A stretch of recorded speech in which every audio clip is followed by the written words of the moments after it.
Bismillahirrahmanirrahim. Assalamualaikum warahmatullahi wabarakatuh. Alhamdulillahirrabbilalamin. Wassalatu wassalamu ala asyrafil anbiya'i wal mursalin wa ala alihi wa ashabihi ajma'in amma ba'du.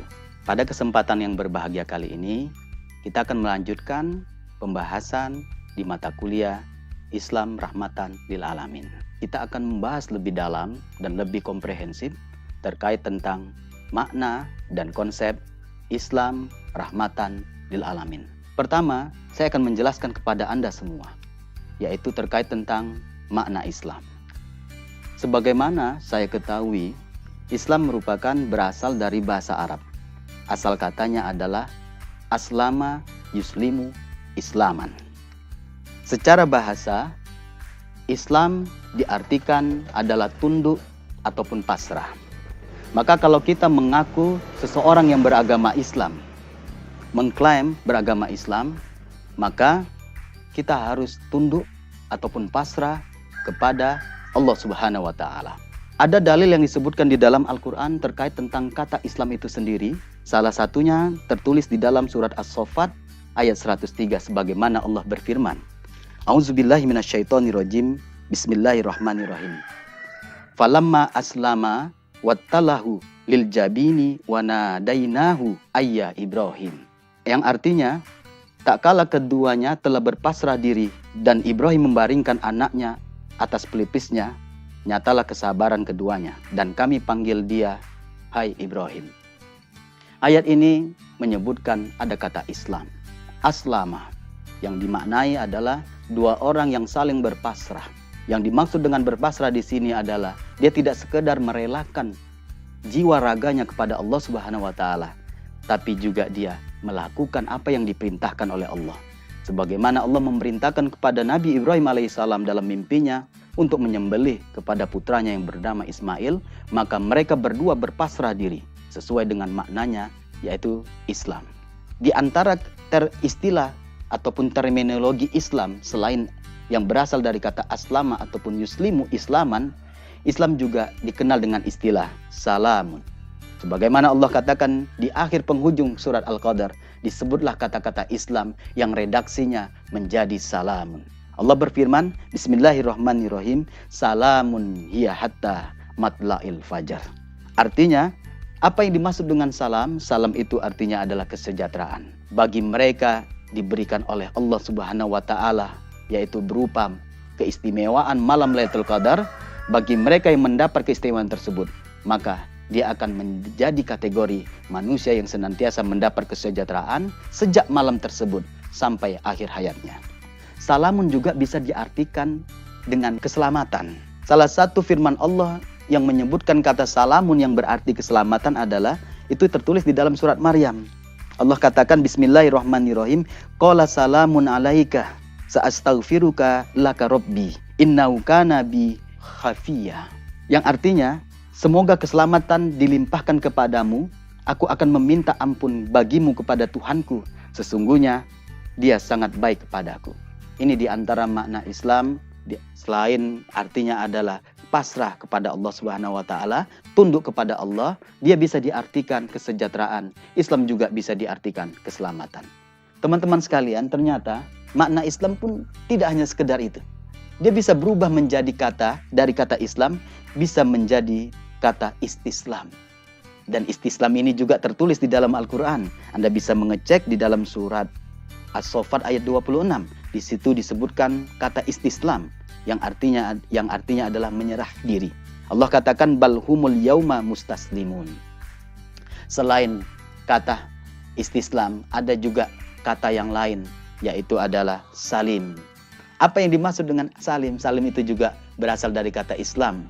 Salim artinya adalah orang yang senantiasa menjaga hatinya selalu bersih dan jernih.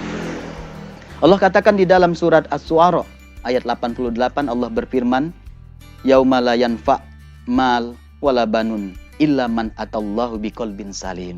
Yang artinya di hari itu harta dan anak-anak tidak lagi berguna kecuali orang-orang yang menghadap kepada Allah dengan hati yang bersih, dengan hati yang suci. Teman-teman sekalian, masih banyak lagi, tapi saya akan memberikan satu kata lagi yang terkait dengan kata Islam, yaitu dia bisa disebut dengan kata silmi. Apa yang dimaksud dengan silmi? Silmi itu artinya adalah kedamaian. Islam merupakan agama yang damai. Pernah kita dengar istilah dengan peace religion. Allah katakan terkait tentang makna kedamaian ini, salah satunya tertuang di dalam surat Al-Anfal ayat 61. Allah katakan bismillahirrahmanirrahim, wa in janahu lisilmi fajnah laha wa tawakkal 'alallahi innahu was-sami'ul alim. Yang artinya, dan jika mereka condong kepada perdamaian, maka condonglah kepadanya dan bertawakallah kepada Allah, dan sesungguhnya Allah Maha mendengar lagi Maha mengetahui. Inilah teman-teman, kalau kita kaji makna secara bahasa arti daripada Islam. Teman-teman sekalian yang dirahmati Allah Subhanahu wa taala. Secara istilah, sebagaimana kita ketahui bersama, Islam adalah salah satu agama samawi. Agama samawi artinya agama yang bersumber dari langit. Apa yang dimaksud bersumber dari langit? Yaitu agama yang memang dikreat oleh Allah Subhanahu wa taala dan dipersiapkan untuk umat manusia yang nantinya menjadi pedoman hidupnya dalam menjalani kehidupannya sehari-hari. Dan ajaran Islam ini merupakan ajaran yang diterima oleh Rasulullah Shallallahu Alaihi Wasallam sebagai ajaran terakhir. Ajaran Islam ini juga yang bersumber dari Al-Quran, dia diperuntukkan tidak hanya sekedar mereka yang beragama Islam, tapi diperuntukkan bagi umat seluruh manusia. Teman-teman sekalian yang dirahmati Allah, agama Islam ini bukan serta-merta hanya diterima oleh Rasulullah SAW, tapi juga agama Islam ini juga sudah diajarkan, dirisalahkan oleh para nabi dan rasul terdahulu.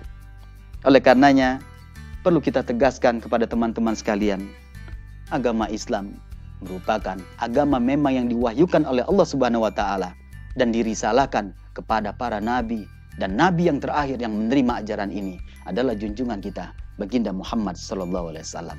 Anda bisa mengecek di dalam Al-Qur'an bahwasanya orang-orang terdahulu, para nabi terdahulu mengajarkan risalah agamanya kepada umatnya tentang keislaman. Ini ada di dalam salah satu surah Al-Qur'an sebagaimana Allah berfirman, wa wassa biha Ibrahim bani wa Yaqub ya baniya innallaha astafa lakumuddin fala tamutunna illa wa antum muslimun. Yang artinya, dan Nabi Ibrahim telah mewasiatkan ucapannya kepada anak-anaknya. Demikian pula kepada Yaqub, dan Nabi Ibrahim berkata, wahai anak-anakku, sesungguhnya Allah telah memilih agama ini bagimu dan janganlah kamu mati dalam keadaan memeluk ajaran Islam. Di dalam surah Ali Imran ayat 19, Allah juga menegaskan bahwasanya innad dina indallahil Islam. Agama di sisi Allah adalah agama Islam. Dari ayat ini kita sudah bisa memahami, teman-teman sekalian yang dirahmati Allah, dari dulu awal manusia diciptakan, kemudian diturunkan para nabi dan rasul, risalah yang dibawakan oleh para nabi dan rasul termasuk Rasulullah yang terakhir adalah ajaran Islam. Oleh karenanya, di dalam surah Ali Imran pula, ayat 85, Allah juga mengingatkan, apa kata Allah? Wa may yabtaghi ghairal islami dina fala yuqbal minhu wa huwa fil akhirati minal khasirin. Barang siapa yang mencari agama selain Islam, kata Allah, yang tertulis di dalam surah Ali Imran, ayat 85, maka dia sekali-sekali tidak akan diterima agamanya, dan dia akhirat, dia akan menjadi orang-orang yang merugi. Teman-teman sekalian yang dirahmati Allah Subhanahu wa taala. Tadi kita sudah memahami makna Islam berdasarkan Al-Qur'an. Sekarang kita ingin mengetahui bagaimana Islam berdasarkan hadis. Saya mengutip salah satu hadis Arba'ina An-Nawawiyah, di mana di sana dijelaskan tentang makna daripada Islam. Hadis itu adalah yang diriwayatkan oleh Umar bin Khattab. An Umar radhiyallahu anhu qala aidan bainama nahnu julusun inda Rasulillah sallallahu alaihi wasallam zata yaumin istola'a alaina rajulun syadid. Jadi hadis ini mengkisahkan suatu ketika Umar bin Khattab bersama para sahabat yang lain, mereka duduk bersama dengan baginda Muhammad sallallahu alaihi wasallam. Ketika mereka lagi duduk santai, kemudian ada seseorang pemuda yang datang yang menggunakan pakaian putih yang rambutnya sangat hitam. Kemudian dia duduk di tengah-tengah baginda Rasulullah sallallahu alaihi wasallam. Dan setelah itu dia bertanya kepada Rasulullah. Apa yang dia tanyakan kepada Rasulullah? Ada 3 hal. Salah satu yang ditanyakan pemuda tersebut adalah terkait tentang ma huwal Islam. Kemudian Rasulullah pun menjawab, Islam itu adalah antasyhada alla ilaha illallah wa anna Muhammad Rasulullah, wa iqamis salat, wa ita'iz zakat, wa shaum Ramadan, wa hijjul bait man istata'a ilaihi sabila. Rasulullah menjelaskan kepada pemuda tersebut yang dimaksud dengan Islam. Islam itu adalah antasyhada Allah, kamu bersaksi la ilaha illallah, meniadakan Tuhan yang lain dan kamu tetapkan hanya Allah Subhanahu wa taala sebagai Tuhanmu, kemudian mendirikan sholat, kemudian menunaikan zakat, berpuasa Ramadan, dan berangkat haji bagi mereka yang mampu. Inilah makna Islam di dalam hadis. Sekarang kita akan menguraikan apa yang dimaksud dengan rahmatan. Teman-teman sekalian, rahmatan itu juga berasal dari bahasa Arab. Rahmatan merupakan isim masdar dari kata rahimah. Secara bahasa, rahmatan itu artinya adalah belas kasih. Namun menurut ulama, rahmatan ini bisa diartikan pula, bisa menjadi petunjuk, bisa menjadi kebaikan, dan bisa menjadi pedoman. Sementara yang dimaksud dengan alamin, alamin itu merupakan jamak dari kata alam. Apa yang dimaksud dengan alam? Alam itu artinya adalah alam semesta. Yang dimaksud dengan alam semesta, semua yang diciptakan Allah selain zat Allah Subhanahu wa taala. Oleh karenanya teman-teman sekalian, apa saja kategori ataupun yang dimaksud dengan alam semesta? Teman-teman bisa menebak.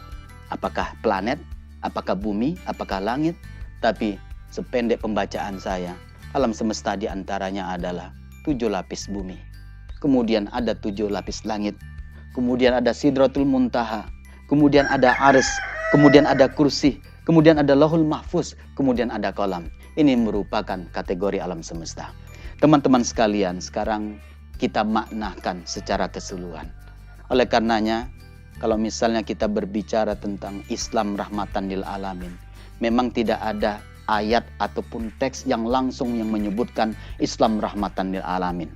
Mungkin yang paling populer kita dengar istilah tersebut adalah istilah rahmatan lil alamin, yang mana itu yang dituangkan di surat Al-Anbiya ayat 107, sebagaimana Allah berfirman, Bismillahirrahmanirrahim, wa ma arsalnaka illa rahmatan lil alamin. Teman-teman sekalian yang dirahmati Allah Subhanahu wa taala, setelah kita memahami satu persatu kata Islam, kemudian kita mengkaji kata rahmatan, kemudian kita mengkaji makna daripada alam, maka kalau kita gabungkan ketiga istilah ini, Islam merupakan artinya ketundukan, kepasrahan, kedamaian, ketenangan, dan seterusnya. Kemudian rahmatan yang memberikan kasih sayang, belas kasih, dan seterusnya. Kemudian alam, kepada alam semesta ini, yaitu ada 7 lapis langit, ada 7 lapis bumi, ada aras, ada kursi, ada kolam, ada Lauhul Mahfuz, dan seterusnya. Maka kalau kita kaitkan dengan firman Allah surah Al-Anbiya ayat 107, wa ma arsalnaka illa rahmatan lil alamin, kalau kita artikan secara harfiah, wa ma arsalnaka, dan kami tidak mengutus engkau ya Muhammad, tidak lain dan tidak bukan, hanya menjadi sebagai rahmat seluruh alam ini. Maka teman-teman sekalian, di akhir ini saya ingin menguraikan, menegaskan kepada Anda semua bahwa Islam rahmatan lil alamin yang dimaksud dengan wa ma arsalnaka illa rahmatan lil alamin, kata-kata arsalnaka. Arsalnaka, arsal itu artinya adalah risalah. Sementara di situ ada domir nah itu kami. Kemudian ka, yang dimaksud ka adalah Rasulullah. Tapi tafsir ulama mengartikan ka itu adalah Islam. Maka kalau kita ingin memberikan kemaslahatan, memberikan kerahmatan, memberikan kebaikan, maka 3 hal inilah yang harus kita realisasikan dalam kehidupan kita. Yang pertama, risalah kenabian. Kalau kita ingin memberikan dampak kebaikan kepada sesuatu yang ada di sekitar kita di alam semesta ini, maka kita harus mencontohkan risalah kenabian dan kerasulan para nabi dan rasul terdahulu. Yang kedua, na merupakan domir dari Allah. Yang dimaksud dengan domir dari Allah di sini adalah Al-Quran. Kalau kita ingin memberikan kerahmatan kepada mereka yang ada di sekitar kita, maka kajilah Al-Quran, pahamilah Al-Quran, dan implementasikanlah nilai-nilai Al-Quran dalam kehidupan kita sehari-hari. Dan yang ketiga adalah yaitu yaitu Islam. Oleh karenanya 3 hal ini teman-teman sekalian, kita harus merealisasikan dalam kehidupan kita. Niscaya pasti kita akan memberikan dampak kemaslahatan dan kebaikan kepada mereka yang ada di alam semesta ini. Saya kira ini yang bisa saya sampaikan. Ketemu lagi di pertemuan yang selanjutnya. Terima kasih. Wassalamualaikum warahmatullahi wabarakatuh.